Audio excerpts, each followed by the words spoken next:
We've covered 6 states so far, and we're starting to get into a rhythm. We're seeing amazing things as we travel roads and visit areas that are completely new to us. The Transamerica Trail takes you through the heart of this country and shows you things you didn't even know exist. 2 weeks into this trip, we're excited now to see what's coming next. This is our story. This is our 7-week cross-country trek. This is the Transamerica Trail series.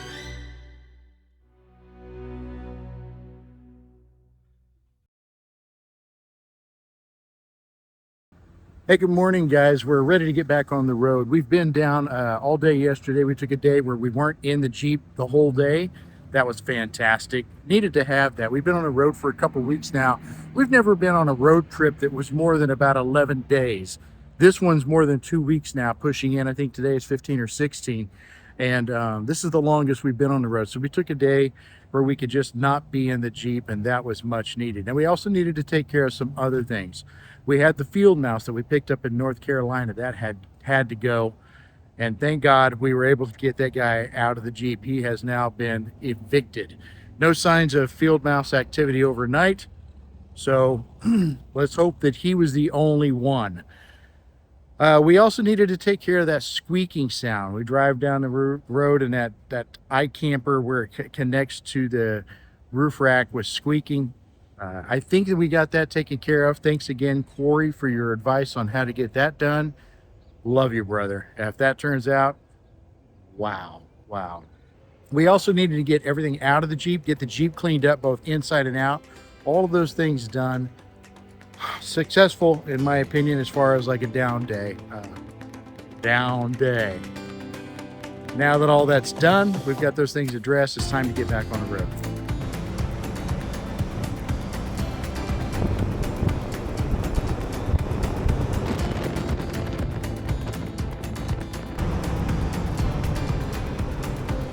See all the jaggedy jag? Those saw teeth typically means that you're going to be doing climbing, or you're going to be kind of in a mountainous area where you have to do a lot of switchbacks. So just by telling this, I can tell we're fixing to go off the pavement onto dirt, and we're going to have some switchbacks coming. So now we've actually started on that section, and here's what we're looking at out the window. Kind of like we expected, right? Sometimes just by the shapes of the road and the colors of them, you can kind of predict what's coming up.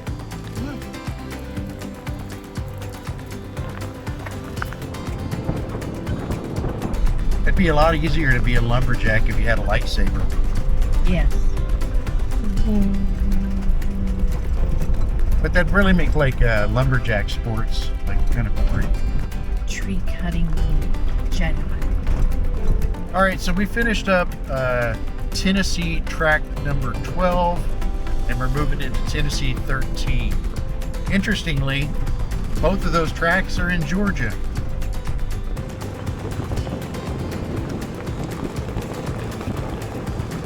We finished the switchback section there. It's about 2 miles of switchbacks. Then it rolls over into gravel roads, runs for about 2 more miles, and then it's going to move back over onto the paved country type of roads. Now we know this because this section here, there's about a 5-mile section where the Transamerica Trail and the Georgia Traverse are overlapping. So like we'd said before, we did the Georgia Traverse, did this section of the Georgia Traverse in February, just about 100 days ago. So it's interesting, we were coming the other direction, but we were doing this same trail right here. We'll be done with that here in probably 5 minutes, and then we're going to be back on the country roads that we've not seen.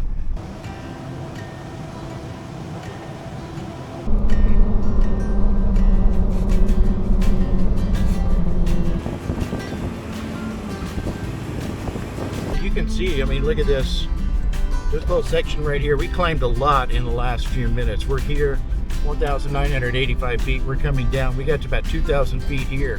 What's interesting is, like, when we were here at the start of this, we were only 1,000 feet. We climbed 1,000 feet just through this little section right here in just about, I don't know, less than 5 minutes. That was a crazy steep area, and you can see this is a part of the Crockett Pigeon Mountain Wildlife Management Area.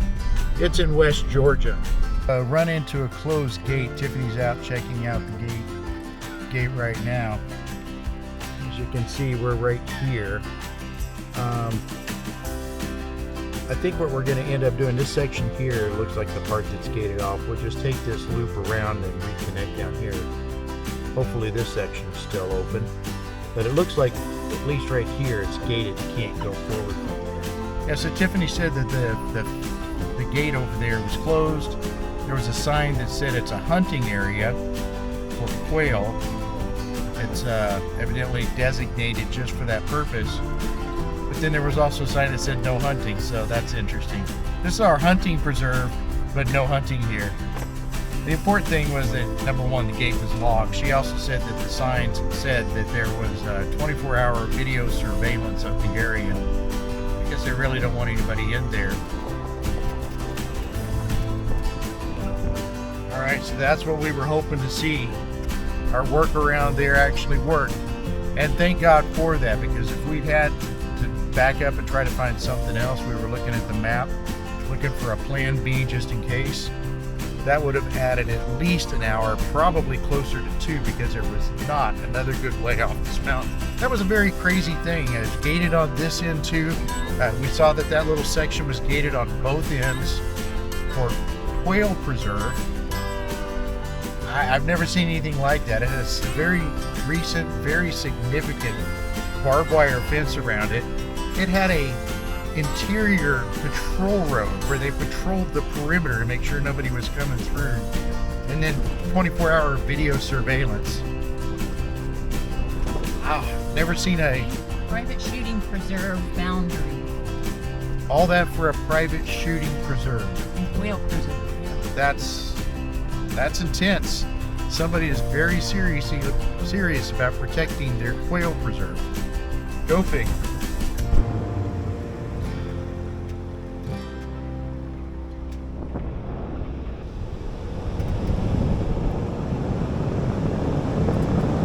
All right, guys, so we got through our first 100 miles of driving today. We've been averaging a little over 25 miles an hour.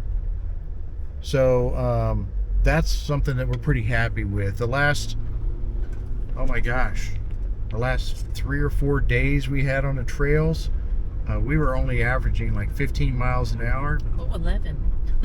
And yeah, there were some of those that were really slow go. So anyways, to be able to get out here and make a little bit better time today, we're pretty happy with that. We just passed over out of Georgia into Alabama. But don't hold your breath here, because we're going to go around the corner up here and we're going to be right back into Georgia. Now, all of this Tennessee track will be in Tennessee. Exactly.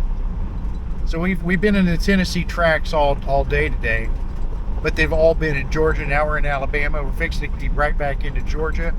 And then probably for the next hour or two, we're going to be headed north, and we'll move over into Tennessee 15. And after about 10 to 15 miles of Tennessee 15, we'll actually get Tennessee tracks that are in Tennessee. All right, coming up on the state line, guys. We're just about into Tennessee. Whoa. Sounded like a rock, didn't it? Getting pelted. All right, you can see we're moving from Georgia into Tennessee. Bloop. Did you feel it? Yeah, and look.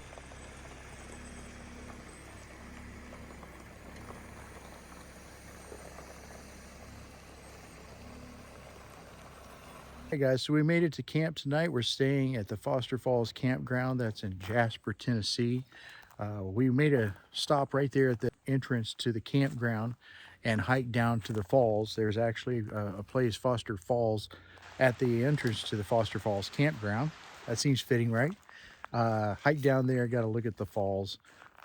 Very nice, but this time of year the water levels are down, and so it's not as nice as it would be when the waters are really roaring and raging. Still, there were a lot of people that were hiking down to the water and getting in there themselves. The locals like to come and get in the water there and cool down times like this when it's hot. It was about 85 degrees when we rolled into camp tonight. The bugs are starting to come out. So we've had our dinner. Tiffany made a fantastic dinner, cooked it up on the Blackstone. We had steak fajitas tonight. She cooked up some yellow squash, some pasta. It was delicious. We just got done eating that. We topped it off with a little bit of the Old Smoky salted caramel whiskey. Again, one of our favorites. I love that. Today, we probably could have driven another 2 hours, but we went ahead and pulled in here because we know this campground and we know it's going to meet our needs. We stayed at this campground just about 60 days ago when we came through with the Dirty Bunch Jeep Club. We took a half a dozen Jeeps and we went from Orlando, came up this direction, stayed in Jasper, Tennessee, and then went over to Arkansas and came back. 11 days, did several Jeep Badge of Honor trails, had a lot of fun. We don't know what's coming next when we leave here, so we wanted to get a good night's sleep here and then see just how far we could make it tomorrow. All right, guys, we're up and going this morning. We're about to roll out. Last night was okay. I mean, we slept pretty good. I mean, the temperature was high 50s, around 60. Not much of a breeze. That would have been a little bit nice. Say we slept okay. You slept better than I did, Mr. Snorepants. And this guy snores too, like insanity. Yes, he does. But apparently we had like, I don't know, wolves or coyotes or something. Something goes, ow, oh, oh, oh. Yeah. And then it woke up the roosters from the farm down the road. And the local dogs that start barking. And the local dogs were, literally barking. So I got a little bit of sleep. And I'm the driver, so we'll see how exciting that is today. Boomer wasn't barking, no. No, Boomer slept through it. He didn't give two, Mm-hmm. So we're up and going this morning. We're going to head out. We've got to head back down. It'll take us probably about 20 minutes to get back on the trail this morning. We had to come off of the trail to get to the campground last night, and that's okay. We'll see how far we can get. Hopefully we'll get over where we projected. If so, that gives us a good camping spot, and then we will have made it through that drought zone where we've not been able to find camping. Now, there are a few more of those drought areas, but this is the biggest one that we saw on the entire Transamerica Trail map. And so tonight is the biggest concern we've had from the very, very beginning. Keep your fingers crossed, guys. We're gonna need all the help we can get with this one. All right, Boomer, you ready to go? You ready to go? You ready to go? All right, let's go. What are you waiting on? All right, well, we just saw our first raccoon. He just went right across the road. That's really kind of surprising. Usually in the day you don't see very many raccoons, but that's coming out of the cornfield. Yeah, I guess he was in that deep corn and it's still shady in there, right? We've not really seen a lot of animals, or at least not as many animals as we typically see.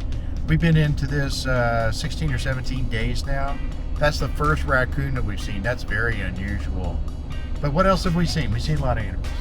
Bears. Yeah. Plenty of deer.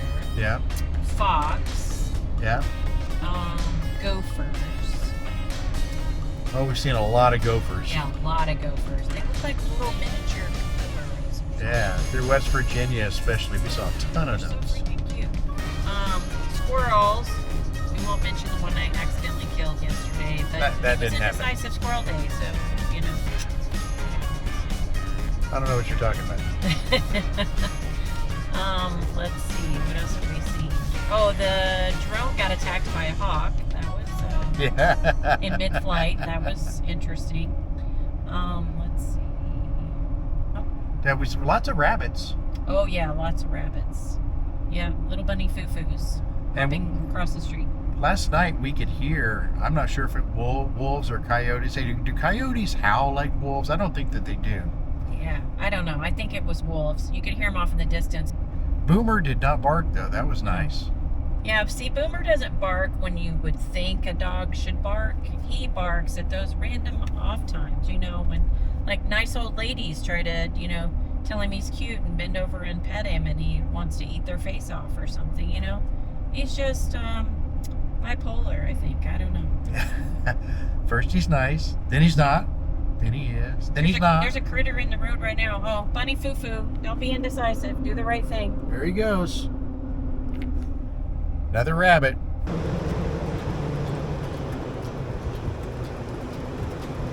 All right, we're about 2.5 hours, almost 3 hours into day 18, and this is a level 7 navigation day. We've taken about 4,327 turns so far. It's almost lunchtime. All right, so we made it over onto Tennessee track number 16 now. So far today, it's been a lot of winding farm roads. The long and winding road. But look at these beautiful houses. Nice little houses up and down the roads. It's been almost entirely paved. Every now and then we'll come up to a gravel section, go through a little wooded area. They don't seem to be more than half a mile or a mile in length. And then we're back on blacktop. So we're averaging about 28 miles an hour today. We made it over onto Tennessee track number 17. We're down to about 26 miles an hour average right now. Still, that's not bad. And we're moving right along. Now this track will take us over into the area where we were beginning to start thinking about where we would need to find camping. But we're going to push past that and move over through the next track. That gets us at least another 50 miles down the road. I think that we're easily going to hit 200 miles today. You guys, so we're on Tennessee 18.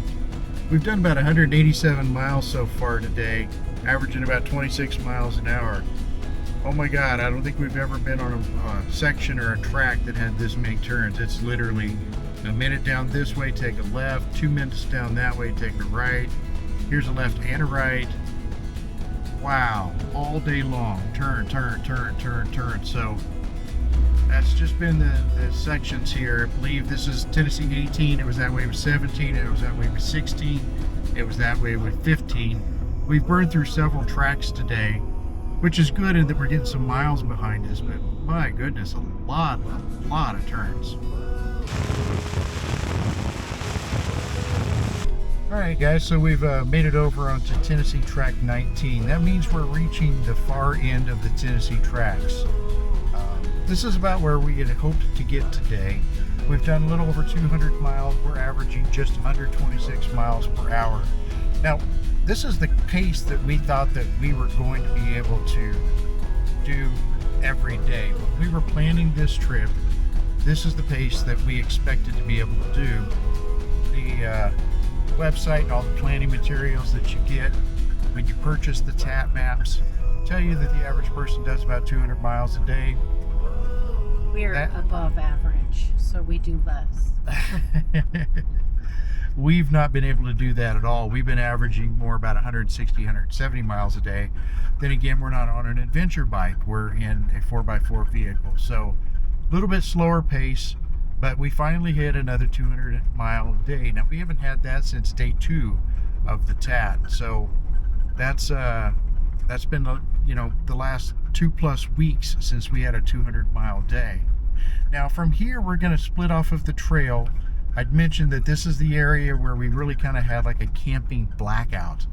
And last night we stopped and stayed a little bit early to try to get on the edge of that camping blackout area before we moved into this area. And now what we're going to do is we're going to come up here about the first 7 miles of Tennessee 19. We're going to hop off of the TAT, get on the main road, and less than 10 miles down the road, we've identified a potential campsite. So we're on our way there now to go check that out.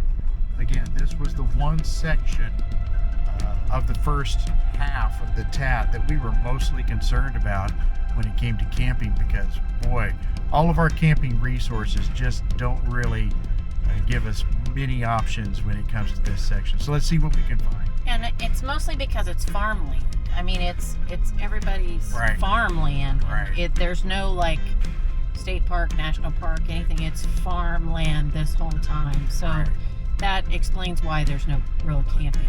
It would be nice if some of these farmers out here would get with the HIP camp program and let people just pop a tent. Yeah. Because it's not like the TAT's got, wicked amount of traffic on it or whatever. Right. But it would be helpful to people that are trying to do the TAT and just need a little, space to spend the night. Stretch their legs, rest their head, get ready for the next day, and move on. I think that some farmers could make a little extra money on the side doing something like that.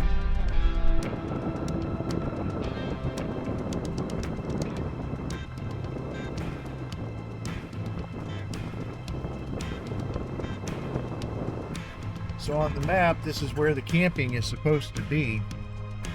We found some little roads back here, and we're trying to decide if we should keep exploring them or what.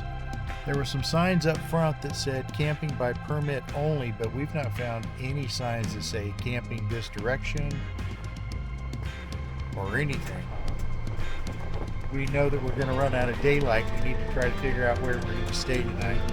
So when we came in, we saw one little path that came off, and there was a pop-up trailer down there. So we're going to go down there and check that out. What we're kind of hoping is that maybe that's a camp host. Could just be nothing. If it's nothing, we're back to square one, and we're back to looking at the maps trying to find another place. Because the hip camps around here are coming up as a big goose egg. Alright, so we're a no-go here at the Laurel Hill Lake Campground. We did a little research. We found out that there's a David Crockett campground at the David Crockett State Park. It's about 20 minutes away. We've got to get there before 6 in order to be able to make that work. Right now, our estimated time of arrival is 5:52.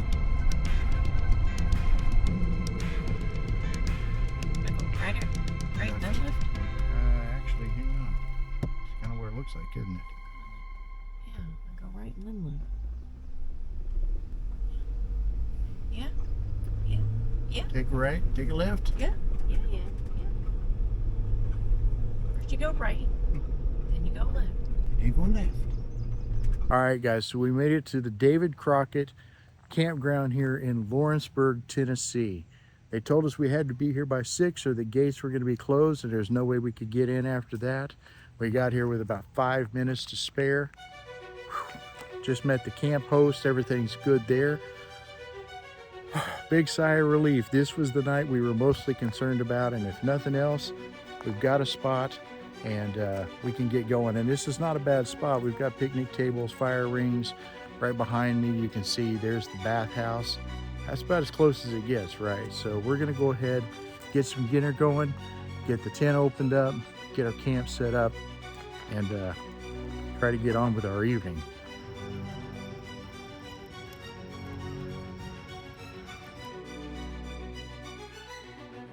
Join us next time as we finish exploring the Tennessee tracks and prepare to move into Mississippi.